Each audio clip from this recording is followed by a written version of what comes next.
Good evening. Good evening. Welcome back to another episode of Business Talks. I am your host, Chawanne Burns. In this episode, we are going to discuss Chicago.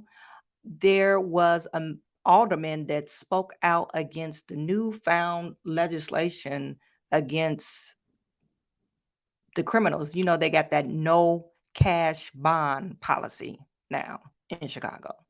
So actually, it's not even in Chicago, it's a statewide policy. So it's no cash bonds for offenders. I guess it all depends on what type of crime it is, but you could literally commit a crime and be released without any bond. So there's an alderman that spoke out against that, and he said it's like open season in Chicago. There's no police protection. There's no protections for the innocents. So we'll discuss that. We're also going to talk about Matt Gaetz. Matt Gaetz is on a campaign to try to vacate McCarthy's speakership because he is claiming that Stephen McCarthy has been playing a double agent. Okay, so we'll also talk about that. And then we got some other stuff that is going on in the news that I would like to discuss today. So let's get to our main story of the hour. This is Matthew Gaetz. I'm sorry. This is the Democratic leader in Chicago. His name is Raymond Lopez. He's an alderman. I believe he's over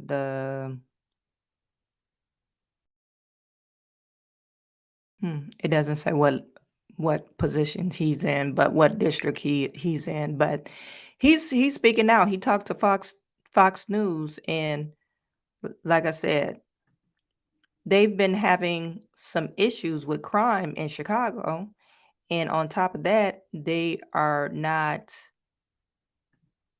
penalizing these people that are committing crimes. Okay, so let me share this story with you. You guys put in the chat. Let me know where you watching from. Thank you for tuning in on this beautiful Sunday evening. Hopefully your day's been going well.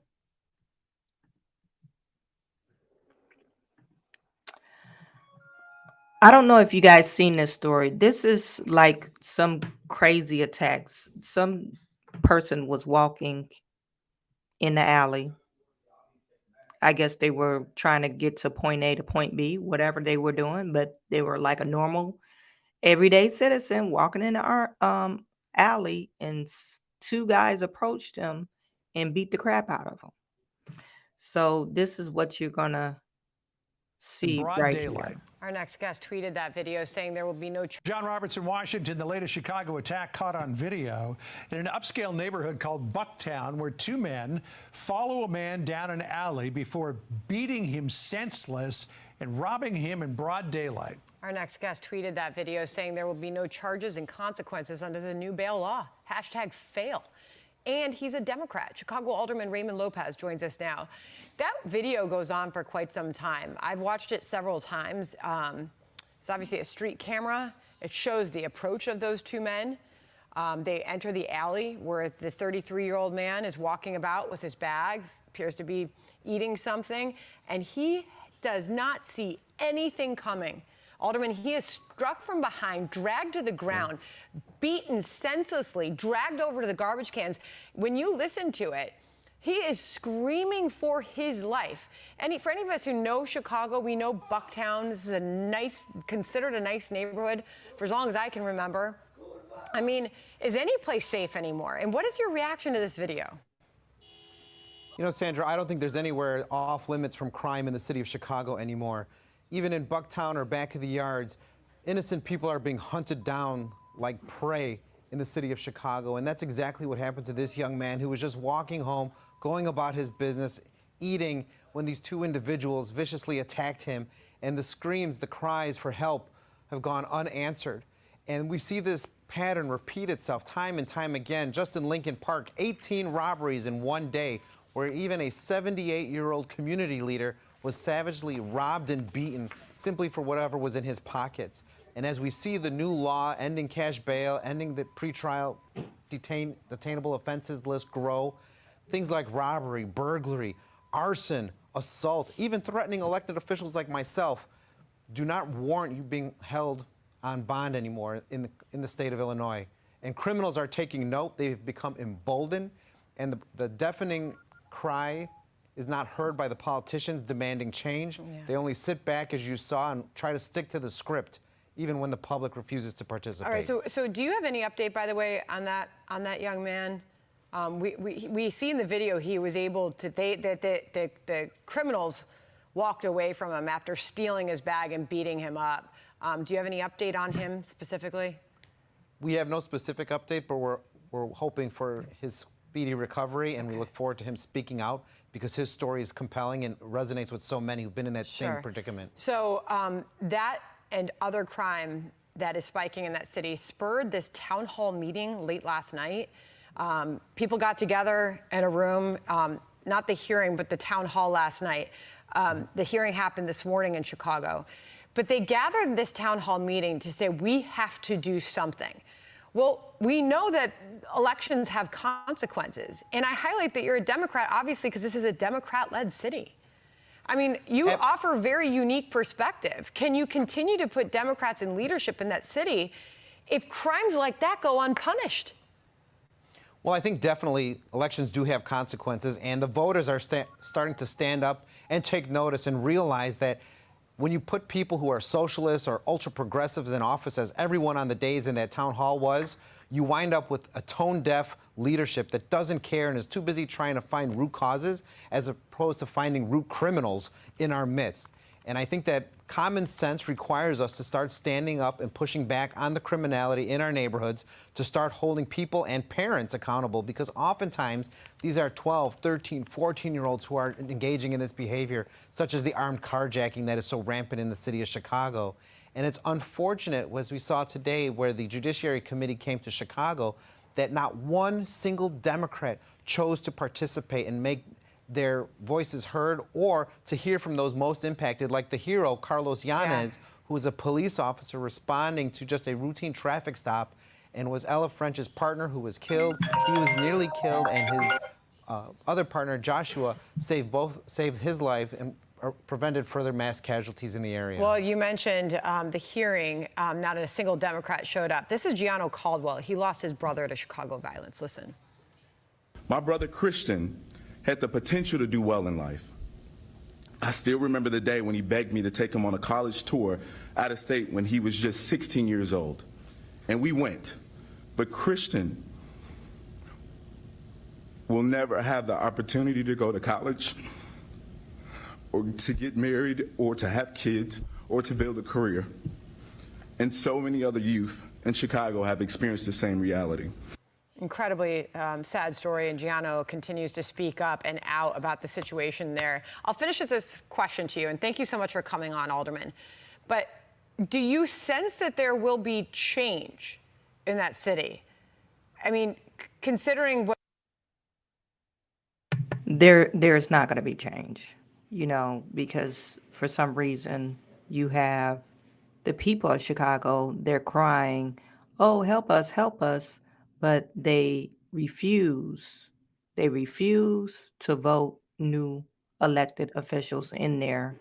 And Grace, this season is going to put forth policies that are beneficial to them. They're not going to do it because Democrat is for Black people. Change as you find new roads in a new Silverado. And like I said, it's sad that you have to go through this just to prove a point. These policies don't work.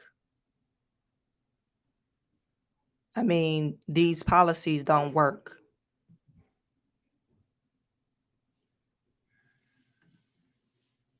Same reality.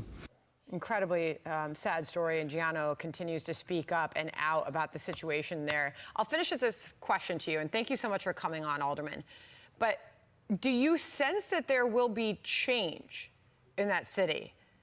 I mean, considering what people are going through and the mass exodus of people and companies who said they can no longer live there or work there, what is going to happen? I think that we are seeing people vote with their feet. They are moving, they are leaving if they can, but we also have nearly 2/3 of our city who cannot do that, who must stay here, and they are the victims of the violence that we see so often, in particularly Black and brown communities, and they have had enough because no one talks about them. They are often talked about for the progressive agenda, for the extreme liberal agenda that says they care, but their policies, particularly when it comes to police reform and criminal justice reform, in my opinion, are very racist, because oftentimes the victims of the most heinous crimes by the repeat offenders are those same Black and brown residents that the white liberals claim to care about, but truly don't. Wow, that is a huge statement. We'd love to have you back soon. Thank you so much. And that was a great statement. He's saying white liberals claim to say they love the Black and brown community, the ones that ultimately suffer, but you don't care about them. You really don't. Because how can you put forth these policies saying, oh, it's discriminatory when you have a cash bond because it mostly affect Black and brown people? Well, who's mostly doing these crimes? Stats don't lie. You guys probably be like, oh, Chawanne, that's something racist to say. No, stats don't lie. Crime is high in urban communities. When you live in the city, crime is higher. Speaking of stats, somebody put on their Twitter account about, remember we talked about Chicago's mayor, 100 days of celebrating 100 days of mayorship. That was in August, the end of August. We talked about that. This guy named Ron Milner, he posted on his Twitter account saying, since Chicago Mayor Brandon Johnson took office, for the first 100 days, there were 200 homicides, and we know that. It was like 180 something homicides. 900 people shot. We've seen that. But it didn't tell us the robberies. It's 2,500 robberies. 2,500 robberies. 5,000 cars stolen. 300 carjackings.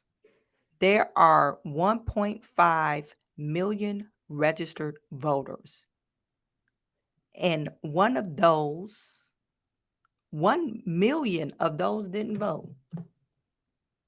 Can you believe that?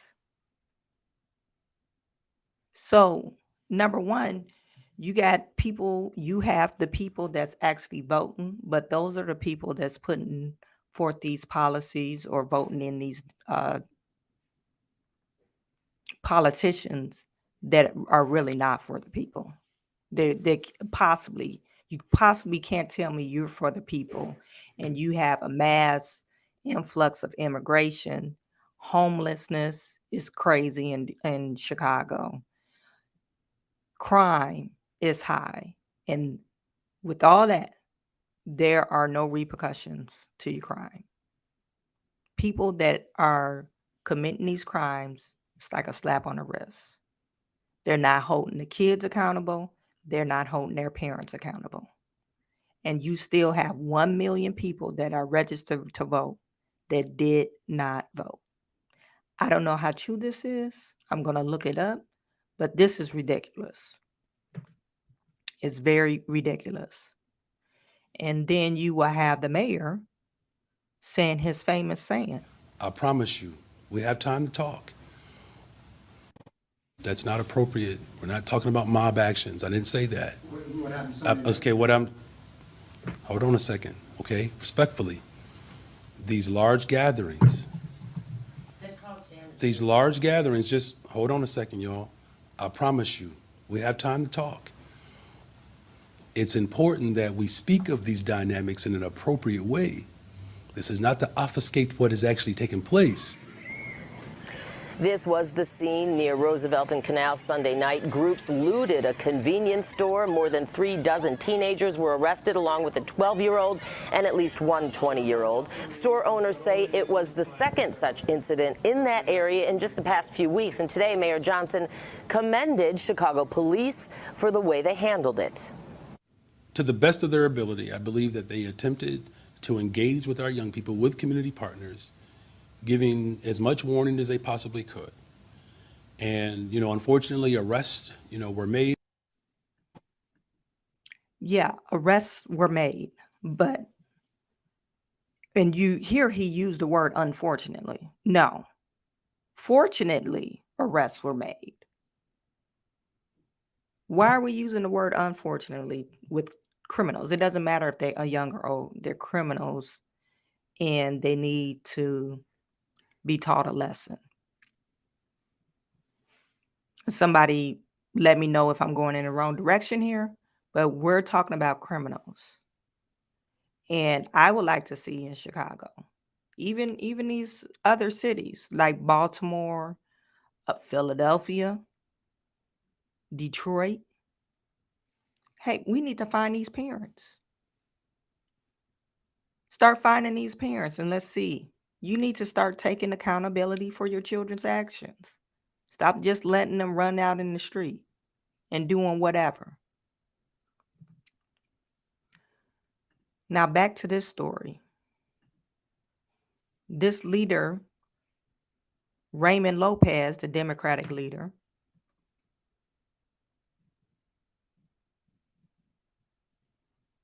it seems like my screen is dark, is decrying that the city's response to crime, saying innocent people are being hunted down like prey. The Democratic Chicago Alderman Raymond Lopez told American Reports on Tuesday that the things like robbery, burglary, assault, arson, even threatening an elected official do not warrant you being held on bond anymore in the state of Illinois. And criminals are taking note. They are being emboldened. The deafening cry is not heard by politicians demanding change. They only sit back, as you saw, and try to stick to the script even when the public refuses to participate. So this is what he told Fox News, and we just heard that. They're saying that they're starting to see, or oftentimes, these acts are committed by 12, 13, and 14-year-olds that are engaging in these criminal activities. So where's the parents? Why isn't Illinois holding parents responsible for these children? And it's unfortunate we saw today where the Judiciary Committee came to Chicago that not one single Democrat chose to participate and make their voices heard or hear from the most impacted. If we go back to that guy's tweet, 1.5 million voters are in Chicago and only 500,000 of them are voting. And it might be just liberal white folks that's voting and some elderly black people that's voting. That's a slap in the face because they don't understand what's going down in the community. The most community or the affected areas that's experiencing this uptick in crime. But I know it's going to change because now it's starting to spill over into the good neighborhoods. They no longer can say, oh, we're doing a good job because they just got robbed by Pookie and Ray Ray last week. They can't rob Walmart in the hood no more. They don't got no Walmart in the hood, no Target. Whole Foods is gone.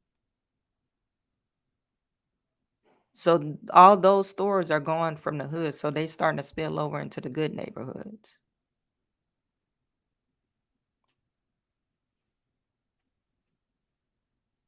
No, and I'm not saying a good neighbor, of affluential neighborhoods. Let's put it that way. because there are some good Black neighborhoods in Chicago.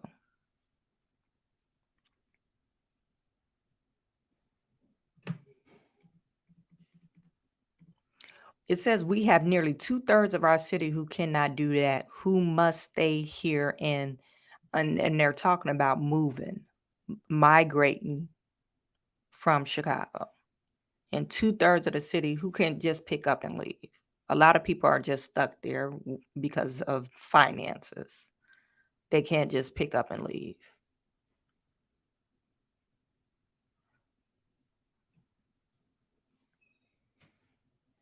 So this progressive and liberal agenda that Illinois, Washington, Philadelphia, New York, places like that, they're going to start to see that it's going to backfire on them if they're not already crying already. Where's your Vaseline? Okay, why don't you dry yourself off first? Go finish. Okay, go ahead and put the lotion on and close that door. If they're not crying already.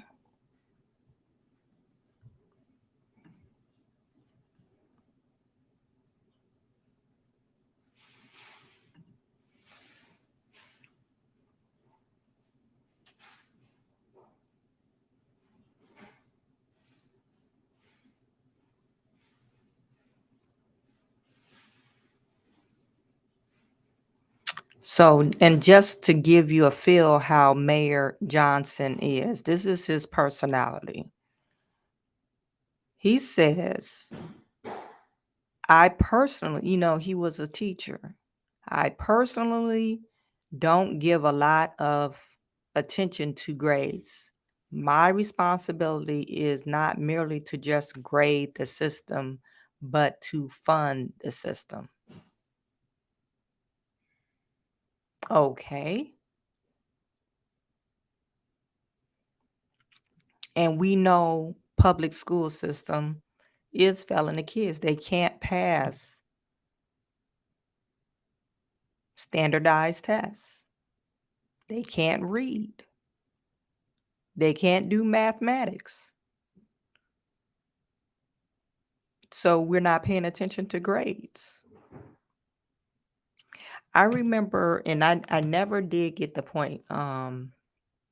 Years ago, they used to say, oh, the SAT and the ACT is not designed for Black people. And I never did get that point because I went to high school in Iowa, and some of the kids that I went with, Iowa has a big, excellent educational system. I don't know how it is now, but back in the 90s, it was like really excellent. Matter of fact, they said it was like one of the top states to educate your kids. And I could never get that point of why are they saying a standardized test is not made for Black people. Then, as I stand as an adult today with kids myself, I'm thinking like, no, standardized tests is made for everyone. You just got to learn how to pass the test. So if you don't practice how to pass tests, you're always going to be on the losing end. And you might know the information, but it's a certain system. And this is what they do in the schools, like in white schools, predominantly white neighborhoods. They practice the test. They practice tests, test-based performance all the time. Like, matter of fact, my youngest son, when he went to kindergarten, they gave him a test that he had to fill out, like not the Scantron, but it was a multiple choice test in math. And it was 25 questions. And he was in kindergarten. And I'm looking at the teacher like, why would you give do kids sit down that long to pass the test? But they're introducing them tests at a very young age because they want them to be able to pass these standardized tests so they can have proper funding for their schools. So it's not a race-based thing. It's just, are we teaching our kids practicing how to pass these tests? And of course, you got to have the education with it, because you can't just say, oh, we practice to pass this test. But of course, it comes with the educational part. But we need to introduce them these techniques early on in age, so they could be high performing on these exams. So anyway, and this is despite the outcome, you see this, despite the outcome of performance, 15,000 in 2017 to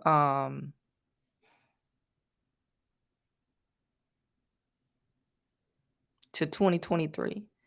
SAT reading proficiency was at 18%, really low anyway in 2017. But it dropped down. The expense increase per student. Each school is getting $29,000 per student, and this is in Chicago. But the proficiency dropped by 8%. Let me share this tab with you. Despite an 85% jump in spending, CPS students' outcome collapsed. It went from, and these are Black students, from 18% down to 10%. In less than 6 years? You went down 8%. In another 6 years, you'll be at 2%, the rate you going. But your spending increased. The amount of money you getting per student has increased. And I think a lot of this has to do with corruption as well. They're not allocating those dollars in the right place. And then teachers are overwhelmed, overworked, and also parents don't know what the hell to do. And then you have parents that's not even involved. Or if they're involved, they want to fight with the teacher because their kids can't do nothing wrong. So it's a combination of that. But I think as far as what the root cause of this is just not having a daddy. I could say that to your face term, Blue, but I think that's the root cause of it. Not having a parent, a two-parent household, the family structure, the family dynamic, the family nucleus is gone. And particularly Black families. If we have that nucleus, I think our kids would do far greater than what we've been doing. And history already shown that. We know there's success when you have two-parent household. You guys put in the chat. Let me know what you think. Nellie Mack, you said let these people suffer for their own voting habits. Hey Matt, how's it going? The claim is that the SAT and the ACT are culturally biased. I don't think that's true. I really think, like I said, I went from and this is just my own personal opinion and what I've seen, because I've been in college. I scored poorly on the SAT. I think I had to take the SAT. Yeah, ACT. I scored poorly on the ACT. I graduated with a 2.3 in high school. My parents didn't stress education. They did not. And only reason why I graduated early because I was in junior ROTC and I had a lot of credits. I graduated early out of high school. But I went to college. I wasn't prepared to college because I didn't know how to study. So I failed at college. Then when I got older, In my late 20s, I went back to college and I excelled.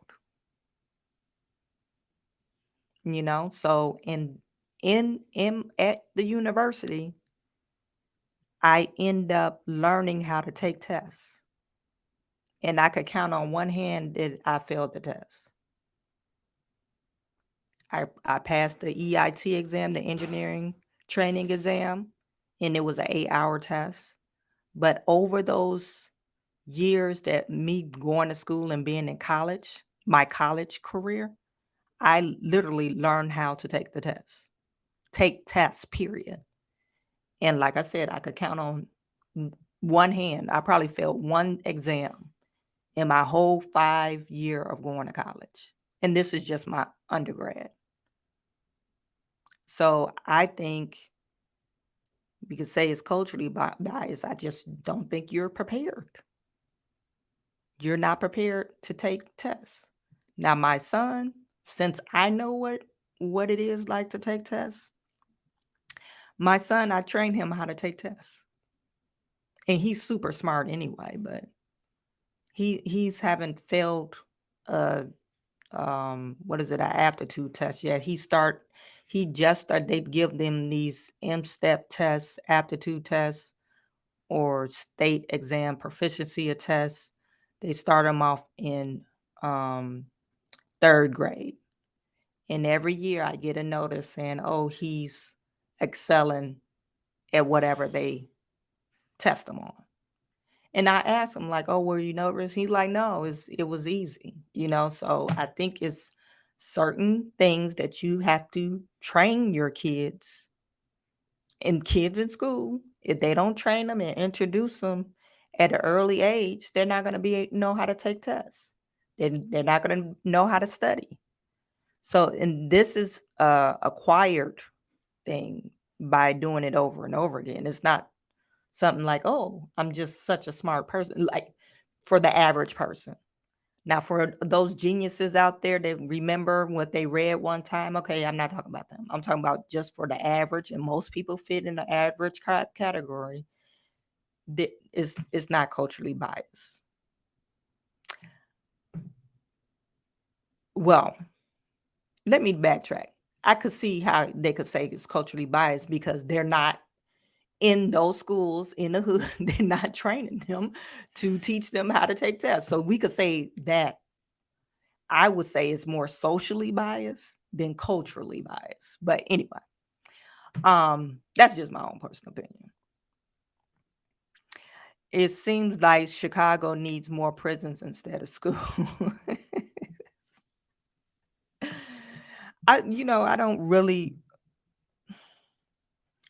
I have a love-hate for the prison system. I think some of prison systems is like the privatization of prisons.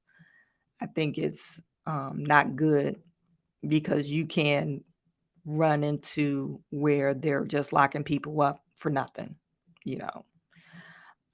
But what I can say, if they do have a good prison reform system, I think it's necessary. I know back in the day, you could have got a degree in jail. I don't know if they still got those programs now, and I'm talking about like a law degree. They actually give out education in the prison system, but prison systems are corrupt too. So is that the thing they need in Chicago? I don't know, but I know they need more laws. I know they need a cash bond bail system instead of getting rid of it. And I know they need to actually prosecute people. But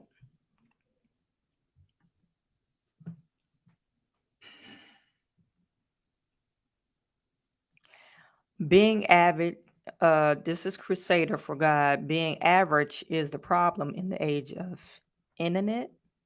Internet. Are you saying internet? Ignorance is a choice. Yeah, I believe that. Ignorance is a choice. So we're not going to talk too much about Chicago, you guys.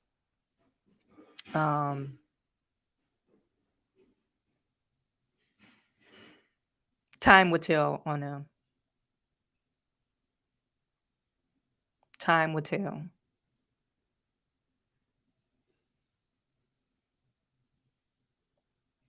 This happened in Philly too. We were just talking about Philly. Remember Meatball? This is Philly. Somebody broke into one of the stores, electronic stores, and these look like little teenagers. Ran out, grabbed some electronics, and they stole some stuff. And now the news is trying to see if anybody will come forward if they recognize anybody. But you have some females, you see how they flash in their picture. You had some people just coming in without a mask. Like her.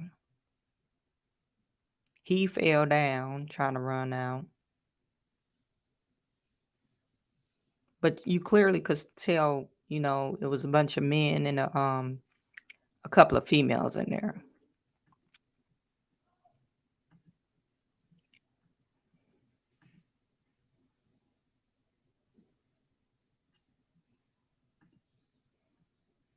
So,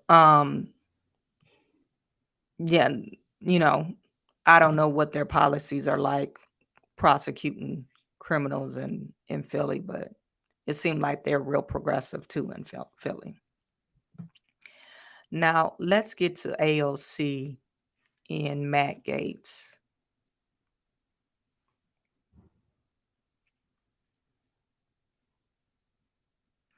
AOC was with the State of the Union yesterday, CNN, and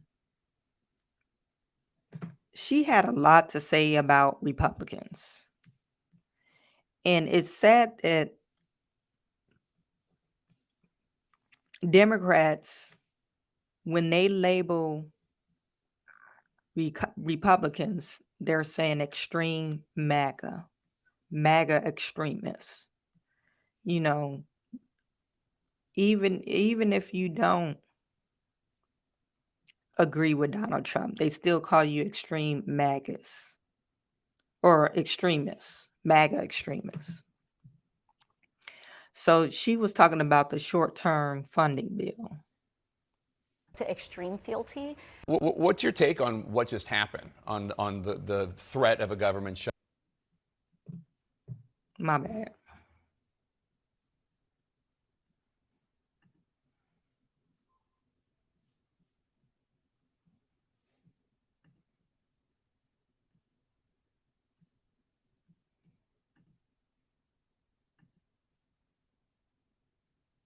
Government shutdown and just the whole experience? Well, I think the Republican Party right now is completely out of step with the American people. And what we saw today and what we saw this week. It's interesting to see that she used those choice of words, that she's saying that Republicans are out of step with the American people. However, I believe Democrats are pretty out of step, especially progressive and liberal Democrats are out of step with American people, American working people, Americans that actually are not on welfare. And I'm not saying like Social Security or anything like that. I'm talking about welfare. Now, if you get Social Security, yeah, you deserve it because you paid into it. But I'm talking about welfare recipients that don't work. That's who they're aligned with.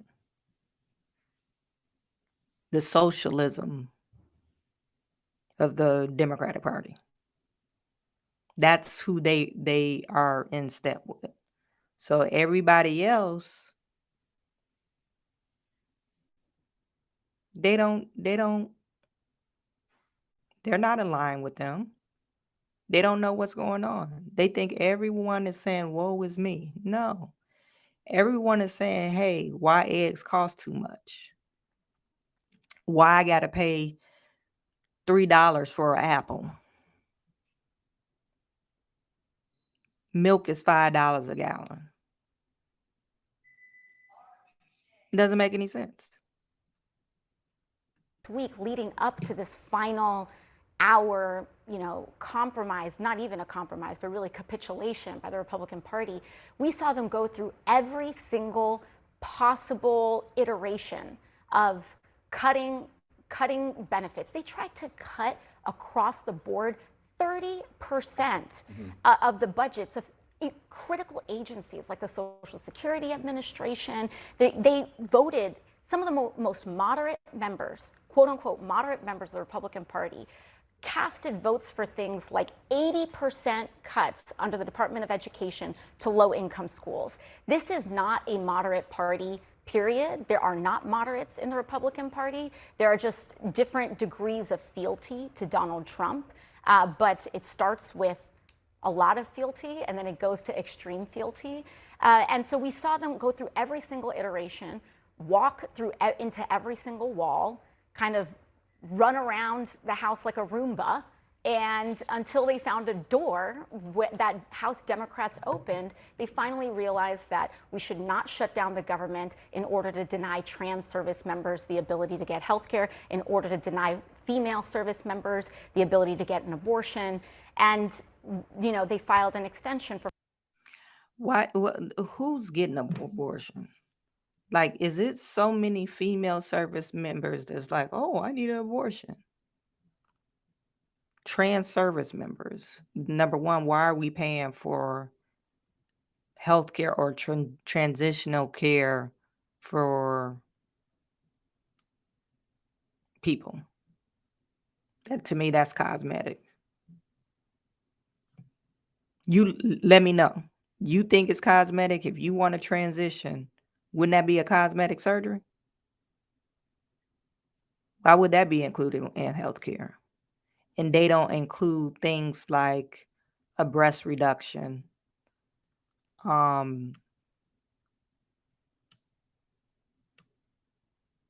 stuff that women actually go through. Some healthcare professionals, they don't even cover a full C-section. If you have to have a C-section with your baby. So what are we saying here? But anyway. For 45 days until we're back in here. So what she's saying is she thinks that Republicans was stalling their feet, and that's why they're all out of step. No, they just don't agree with the budget. The money that you want to spend it on, they don't agree with it. Okay, so that's that. And I think she's not in touch with reality. It was even proven when she went to New York City to visit that hotel where all the migrants are staying or the immigrants are staying, and people were outraged at her. They can't stand her. So how do you know what reality is? And you sitting up on Capitol Hill in your little bubble. And you going to the border fake crying. And you get mad at Elon because he actually talked to somebody. He actually talked to a representative down there, and he showed them what was going on. So who's in touch with reality?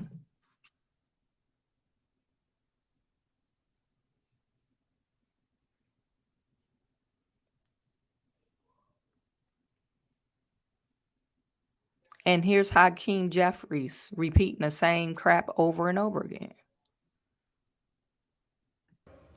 And wherever Democrats continue. And you guys put in the chat, what does Hakeem Jeffries sound like? His accent. His accent. Bobby Boucher from The Water Boy. That's what he reminds me of. Continue to stand ready to find common ground with our Republican colleagues whenever and wherever possible. However, we will oppose Republican extremism whenever necessary. Why is it extremism? Because they don't agree with you. I just don't understand that.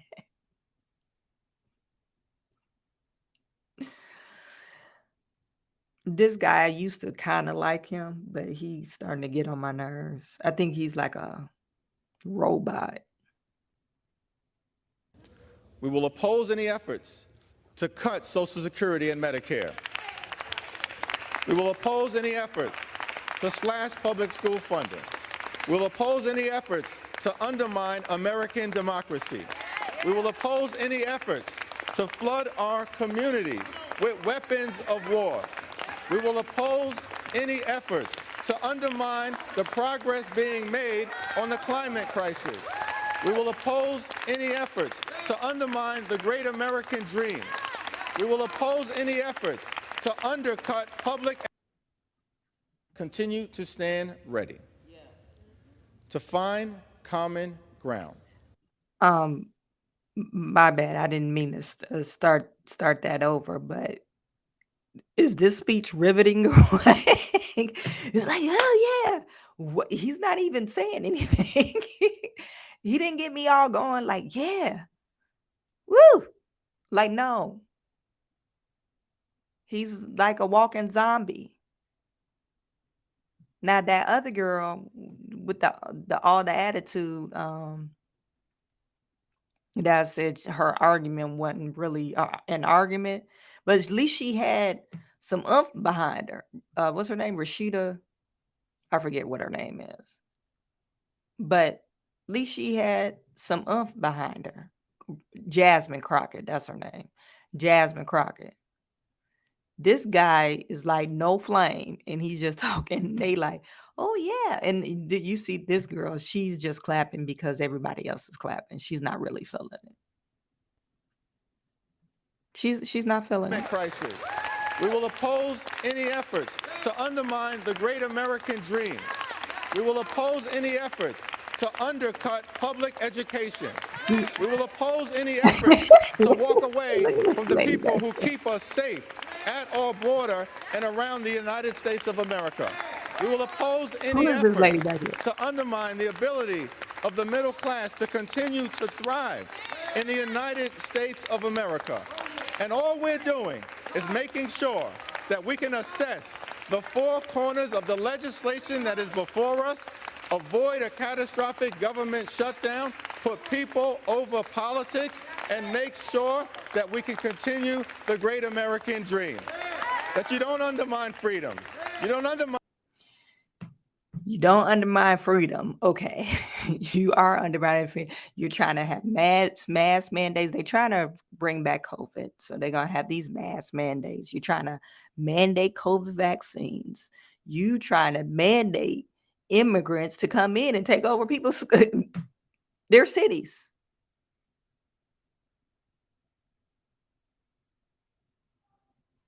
What are you talking about? undermine reproductive freedom. Undermining reproductive freedom.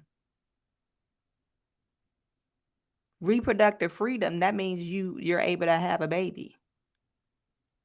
Right? Freedom. I'm free to have a baby. I'm free to go in the hospital and have a choice whether or not I want to birth naturally or they're going to give me a C-section. But they push C-section. I don't know if you guys know that. That's what they push. They push C-section so it fits in the doctor's schedule. And that's why we have a high failure rate, death rates, and births in the United States. Because it's unnatural. But that's a different topic that we could discuss on a later day. But what is he saying? Undermining freedoms. And all their policies that they're putting forth is undermining freedoms. You hired 87,000, or supposedly they're hiring 87,000 IRS agents to take away your freedoms. to take away their freedom. So they could go into your previous taxes that you filed and say, oh, you know what? You didn't pay enough taxes. Undermine the freedoms. The governor of New Mexico taking away your right to carry open or concealed carry for 30 days. They actually tried to do that. She tried to do that and they struck it down. It was unconstitutional. And the police officers wouldn't force it or enforce it. So what are you saying here? Undermining freedoms. Everything that he's saying, that's what they're actually doing. It has nothing to do with the Republican parties. It's everything to do with these progressive leadership undermining people's freedoms. Republican.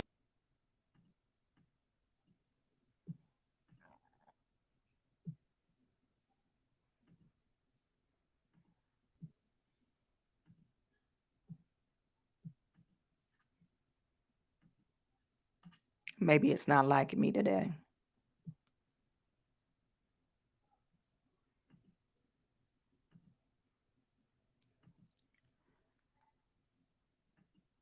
Most of Democrats are avoiding the topic. The shutdown is about pork single topic bills, AE what R want. Sorry about the spelling. Keyboards on the fence. Okay.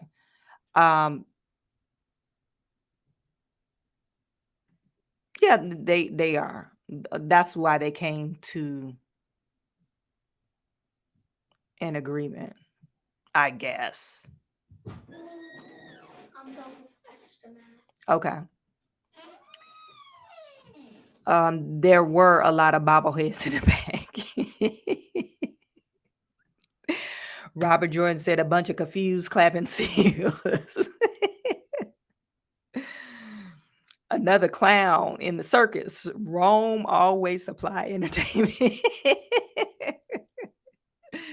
You guys are crazy. A bunch of clowns in the circus. Bunch of circus clowns.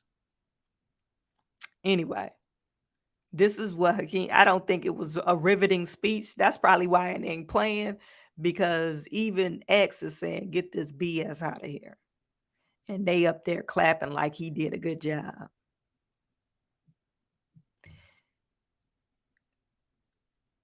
Okay, so we know they passed that 45 spending bill. It's not, they did give, now this wasn't in the spending bill. Well, I have to go back to it, but you know, Ukraine, they already approved $300 million to Ukraine on Thursday. And now they approved another $6 billion to Ukraine. Yeah, you heard it right. $6 billion to Ukraine. But Zelensky asked for 26. Now, and Matthew Gaetz is mad about Speaker McCarthy, because when Speaker McCarthy got elected or voted in for the Speaker of the House, there was some provisions made. They said, hey, you can't step out these boundaries or we're going to have to vacate your speakership. So apparently, Speaker McCarthy has been playing double agent. He's been playing double agent. And this is Matt Gaetz with Jake Tapper. He's intending to file a motion to vacate against Speaker McCarthy. Bill, which is exactly what he did on Friday and Saturday. The House gavels back in tomorrow at noon. Are you going to make a motion to vacate? Speaker McCarthy made an agreement with House conservatives in January, and since then he has been in brazen, repeated material breach of that agreement. This agreement that he made with Democrats to really blow past a lot of the spending guardrails we'd set up is a last straw. And then overnight I learned that Kevin McCarthy had a secret deal with Democrats on Ukraine. So as he was baiting Republicans to vote for a continuing resolution without Ukraine money, saying that we were going to jam the Senate on Ukraine, he then turns around and makes a secret deal. Now, I know you and I probably have different views on U.S. involvement in Ukraine, but however you think about that question, it should be subject to open review, analysis, and not some backroom deal. So I do motion intend, to vacate tomorrow?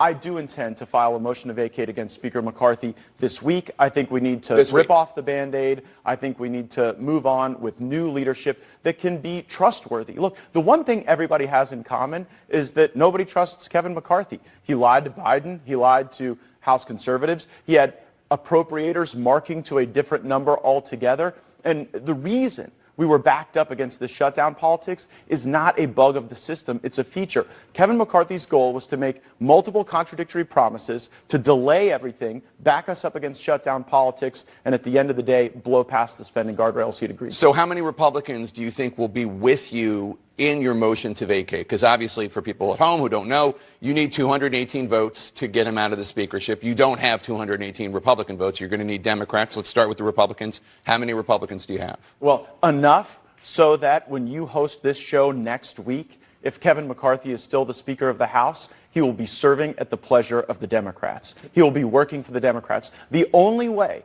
Kevin McCarthy is Speaker of the House at the end of this coming week is if Democrats bail him out. Now, they probably will. I actually think that when you believe in nothing, as Kevin McCarthy does, everything's negotiable. Okay, but and I think he'll cut a deal with the Democrats. Let's be honest here, though, because if you succeed in vacating him, you also will have to make a deal with the Democrats. You also will have to get Democratic votes to kick him out.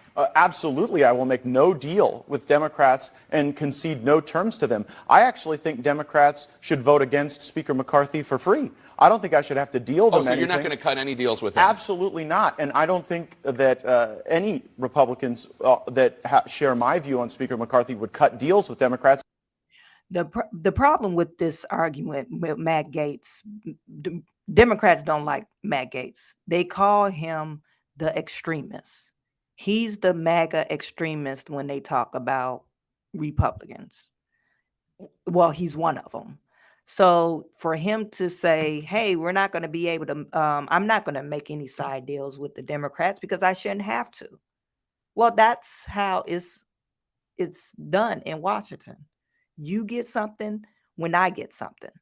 So if you wanted him to vote out or vote it out, you want me to cast my vote against McCarthy. What are you willing to give me?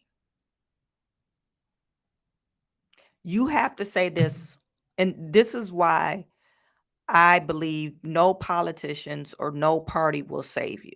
You literally got to save yourself. I'm more conservative, and I believe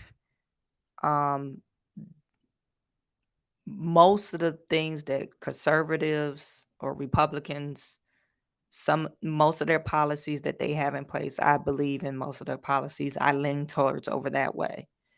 But you literally have to save yourself. So don't believe people down, I think Gaetz is in Florida, right? People down in Florida, they probably cheering him on. Yeah, he's standing up for the people. Don't believe behind closed door. If he gets McCarthy out, he didn't make a deal. Don't believe that for 1 second. Because if you do, you are a fool. I'm just telling you, this is how it works. You scratch my back, I scratch yours. Even in the justice system, the legal justice system. You think those prosecutors are not friends with the defendants' attorneys?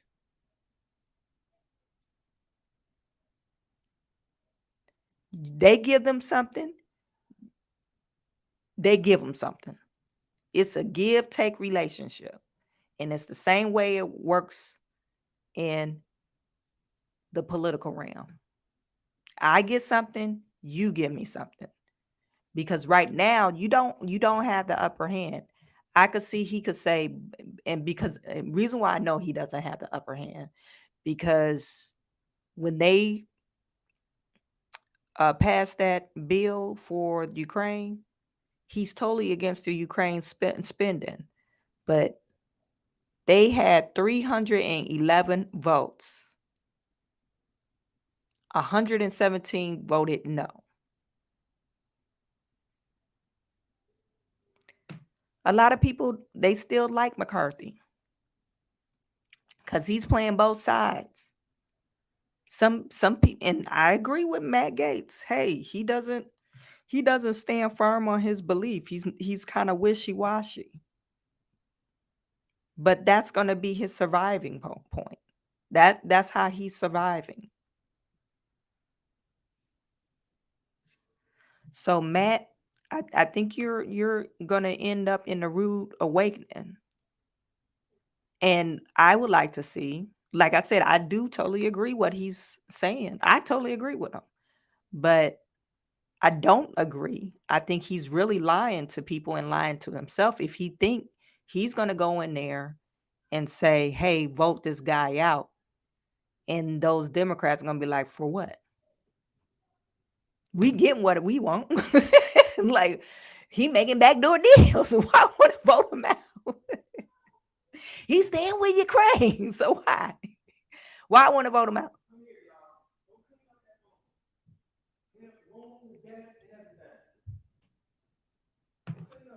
But here's the thing. I'm done owning Kevin McCarthy, right? We made a deal at the end of in January to allow him to assume the speakership, and I'm not owning him anymore because he doesn't tell the truth. And so if Democrats want to own Kevin McCarthy by bailing him out, I can't stop him, but then he'll be their speaker, not mine. So let's talk about what's just happened this last week, the government shutdown, because obviously, as you know, you've made a lot of enemies this last week. A lot of people, I'm talking about House Republicans. I'm not talking about Democrats or the media. I'm talking about House Republicans. They're pretty angry. Take a listen.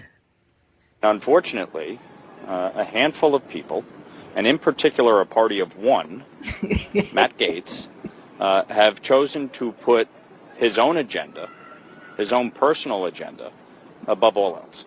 He's not a conservative Republican. He's a charlatan. They killed the most conservative position we could take. And then called themselves the real conservatives, which is like, make that make sense. Now, the conservative Wall Street Journal editorial board wrote an editorial about what you're doing called A Government Shutdown for Dummies.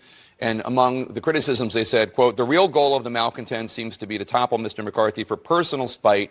It's also pointlessly stupid with failure foreordained. Their constituents wanted conservative policies, but the Gaetz Republicans are playing personal games. What do you say to these conservatives, these Republicans? Well, I think what's really stupid is sitting atop a $33 trillion debt, facing $2.2 trillion annual deficits while the world is de-dollarizing. Just in August, you saw the BRICS system that is moving away from the dollar add 6 new countries, including Gulf monarchies, including even some of the G20 economies in our own hemisphere. People at home, that's BRIC is Brazil, Russia, India, China. Go ahead. Yeah, and they are moving away from the dollar. You're seeing the African Union move away from the dollar. U.S. News just last month said that de-dollarization was the economic trend of our day. And so some people try to make policy disagreements personal because their own policy failures are so personally embarrassing. But this isn't personal, Jake. Yeah. This is about spending. This is about the deal Kevin McCarthy made. If Kevin McCarthy didn't want to keep the deal to return to pre-COVID spending, if he didn't want to keep the deal to have single subject spending bills, not vote for government spending all up or down at once, then he shouldn't have made that deal. So this is about keeping Kevin McCarthy to his word. It's not about any personal animus or dispute. But let's talk about this, because Speaker McCarthy argues that he had a bill on Friday that would have put forward less spending than what actually has now become the law for the next 45 days. That would have gone to the Senate. The Senate would have voted for their own bill, and then in a conference committee there would have been a negotiation, and what would have become the law of the land for the next 45 days would have been less spending than what actually is now the bill. Take a listen to Speaker McCarthy. And look, I welcome those 21 back in, and we would get a better and more conservative bill if they would simply vote with us. Their argument is your point about debt and deficit spending, which is not an inaccurate point, was actually harmed by the stunt, by the temper tantrum of the government shutdown. Well, that argument presupposes that the Senate was going to take up or conference that bill that McCarthy wanted. You already had Schumer speaking on the floor saying that they weren't even going to take that but up. there would have been a conference committee and there would have had to have been a negotiation. That's never so what you're saying is that something would have occurred that has never occurred to negotiate a continuing resolution. I have never seen a conference committee in my 7 years in Congress, and I don't think one has occurred since the mid-90s where a continuing resolution has ever been conferenced. So you're asking your viewers to believe something that has never once happened. What has happened when the House has passed a continuing resolution is the Senate merely negotiates the feature of that continuing resolution by sending back what they want to send back, which is what they did. So we were always ending up here. Here's why I want to break the fever.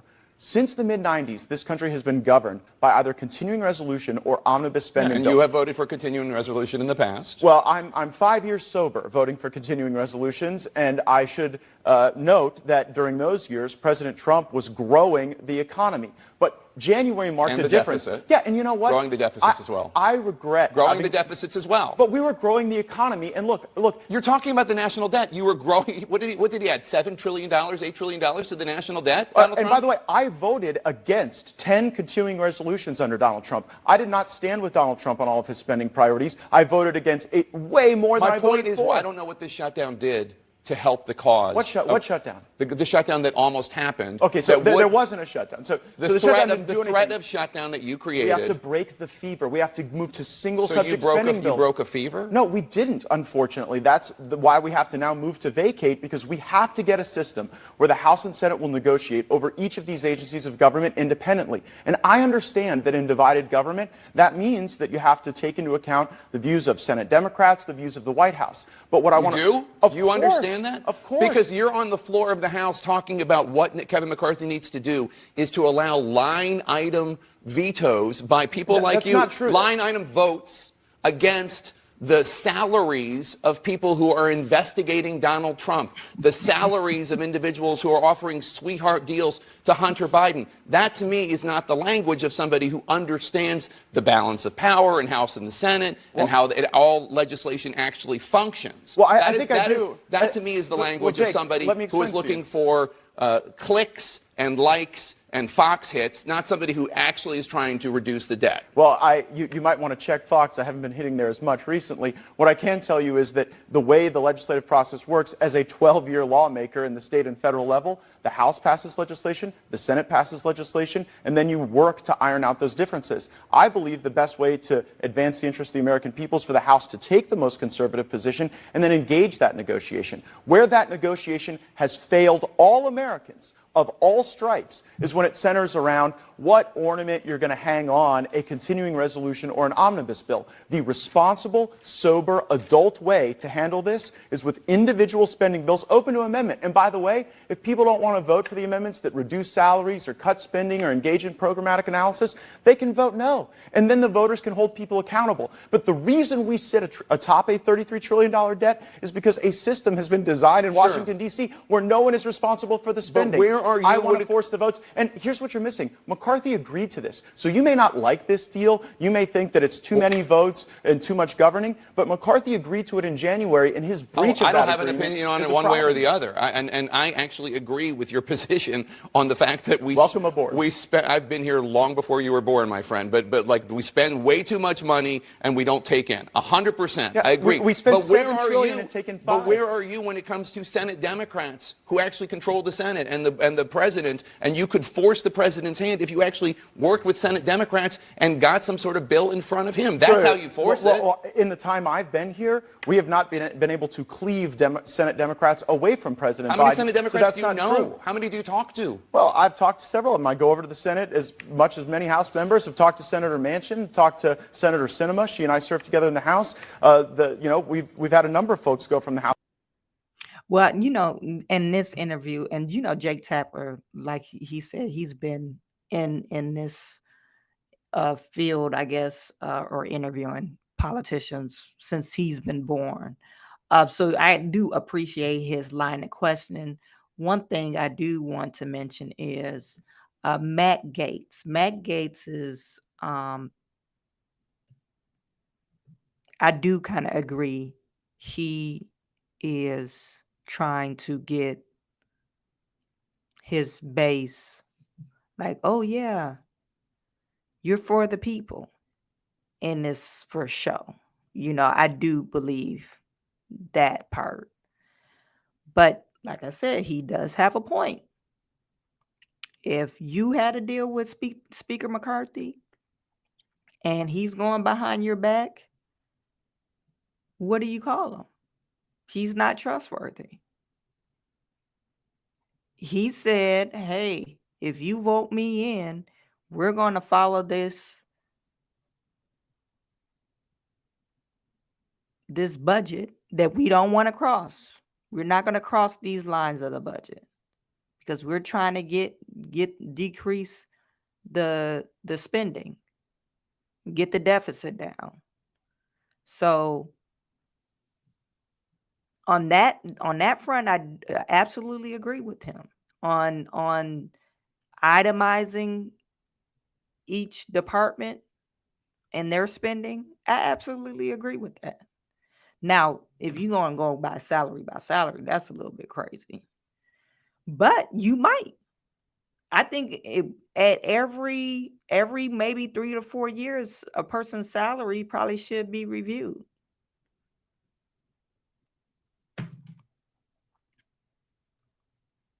You do work for the federal government.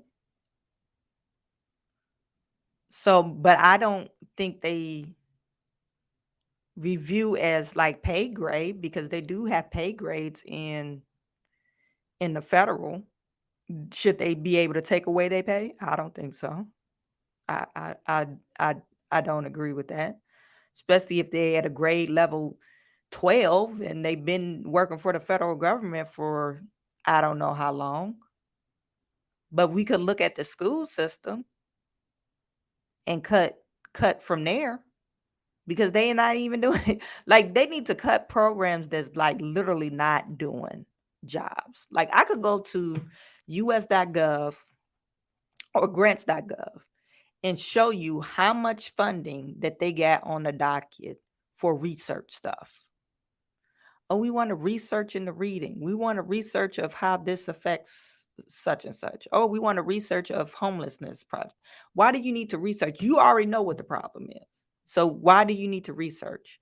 Why wouldn't you be putting money towards achievable or measurable and achievable goals? And attainable. You know, why wouldn't you do that? But like in this particular space, since the Democrats are in power on the Senate level, and you know, we have you know, a Democrat president, I think Jake Tapper is wrong. I think he's pointing out what Matt Gaetz is doing. And he had a point. Hey, have you talked to, you know, these Democrats? Have you talked to them? But literally, you will have Democrats not talking to the Republicans. It seemed like on TV, they don't talk to each other at all. It seemed like they can't talk to each other. They end up probably in a fight or something. So, you know, what are we saying here? I'm not going to listen. This is a 12-minute interview.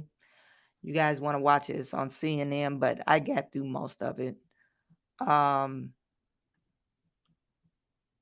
will Matt Gaetz actually achieve what he's trying to do? I don't think so. I don't think he has enough votes. I do agree with his position. Okay, you're trying to vacate him. Who do you want in this?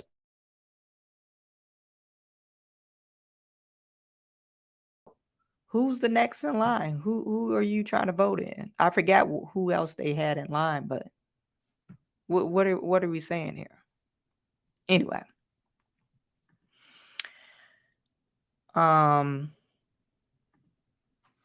Thomas Kelly, love your broadcast. Thank you, Thomas.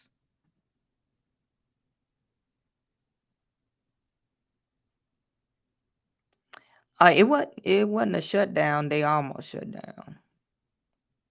How many do you talk to? How many are going to accept his call? Eric Matthews, that's exactly what I'm saying. It seemed like they can't talk to each other. Like, okay, you want Matt Gaetz to, reach out and say, hey, you want to work together on this? And it don't seem like the other side be doing that.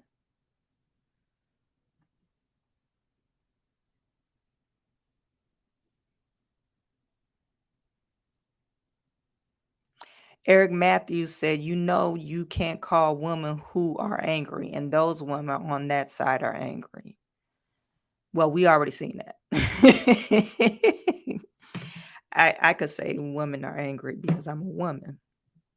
I mean, the typical angry, angry woman. They just like they don't even operate with reasoning on the Democrat side. It's just like some of the stuff that they be saying, I'll be like, where'd you get that from? It's not even common sense. AOC, nut job. Omar, what's her name in Minnesota? She's cuckoo. Cori Bush, cuckoo. Ayanna Presley, she's in space. And then we had this illustrious Jasmine Crockett. They want her to be the champion in leadership. I don't mind her too much, but she had a whole bunch of neck rolling for you. she was a mess. It's like, can we just get a straight answer out of you, or you got to be like, what is your problem? And I'm laughing because sometimes I would do that, like with my husband. Like my husband be talking to me, and I get an attitude automatically. He like, okay, what's your problem? Like, what is your problem, woman? So I know how men feel because I could reflect of what even what my husband we say to me is hilarious. But yeah, like the attitudes from the Democratic Party, and I'm trying to figure, like when I go to the other party, Republicans, you have Lauren Boebert. She's kind of a firecracker, but she's not too crazy. I think Marjorie Taylor Greene, now she gets a little crazy, but she's not like these other ladies. I mean, she's more tamed, I could say. But she does have her crazy moments.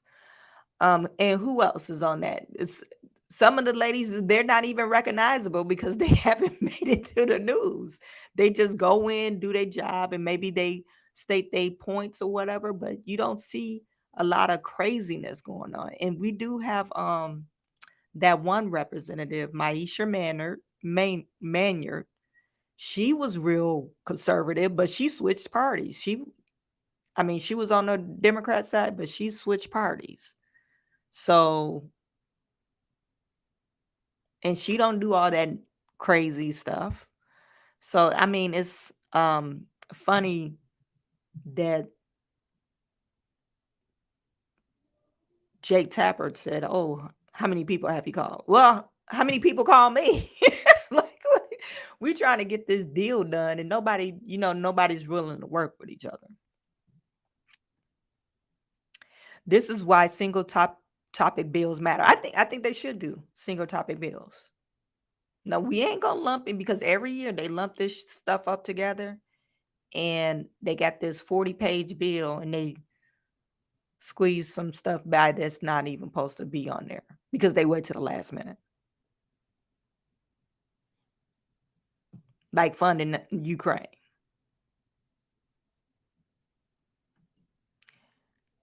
You think Jeffries for speakers? I don't know. Jeffries like a robot. You talking about the Democrat Jeffries? Well, I know if they can't come to an agreement on McCarthy, well, if he vacate his seat and they can't find another person to fulfill, I think Jeffries is gonna fill that spot. But I don't think he will be a good one because he remind me of a robot. Congratulations. Every male now thinks like female. What is that? I don't know what that means, but whatever. Okay, you guys. I've been on here an hour and 20 minutes. I need to go since it's Sunday. You guys, thank you for tuning in once again. Make sure you like, subscribe, and share this video. Make sure you comment too. It helps me with the YouTube algorithm. I'm online every day. Every day. That's what I've been doing. I'm just trying to see how that works out for me. Um, and we're just gonna be rocking it live every day, bringing you what's going on in United States. Okay, so like I said, I'm sending all my good to you, and I will talk to you tomorrow.